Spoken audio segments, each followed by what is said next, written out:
President Obama's upcoming speech is being billed as his most comprehensive response to U.S. spying disclosures made by former NSA contractor Edward Snowden. Mr. Obama will seek to address mounting privacy concerns and is likely to ask Congress to help decide thorny issues pitting civil liberties against national security. Those issues were raised before a Senate Judiciary Committee hearing Tuesday by members of the President's Review Group on Intelligence.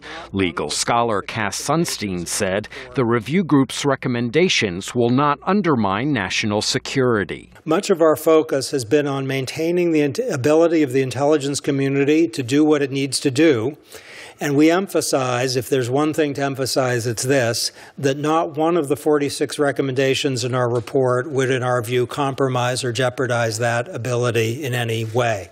The review group has issued a report urging private storage of bulk data collected by the NSA and enhanced privacy protections for U.S. and non-U.S. citizens. It also recommended privacy advocates play a role in secret courts that authorize wiretaps and improved oversight of NSA programs, particularly surveillance operations of foreign leaders. Reforms are needed, according to Democratic Senator Patrick Leahy. We're really having a debate about what are Americans' fundamental relationship with their own government.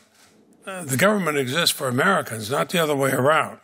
But intelligence reforms must not return federal agencies to a pre-September 11, 2001 mentality, cautioned Republican Senator Chuck Grassley. Some of the recommendations in the report appear to make it more difficult to investigate a terrorist than a common criminal. Some appear to extend the rights of Americans to foreigners without good reason.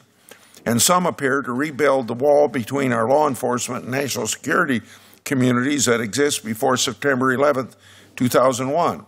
Former U.S. National Intelligence Director John Negroponte puts the challenge for President Obama this way. How do you make improvements in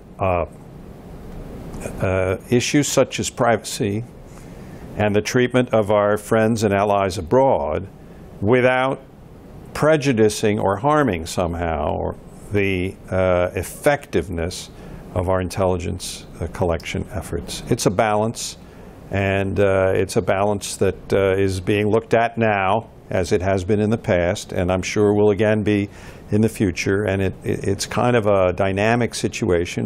But the review group warned in its report that striking a balance between liberty and security may not be possible, saying, quote, "Some safeguards are not subject to balancing at all."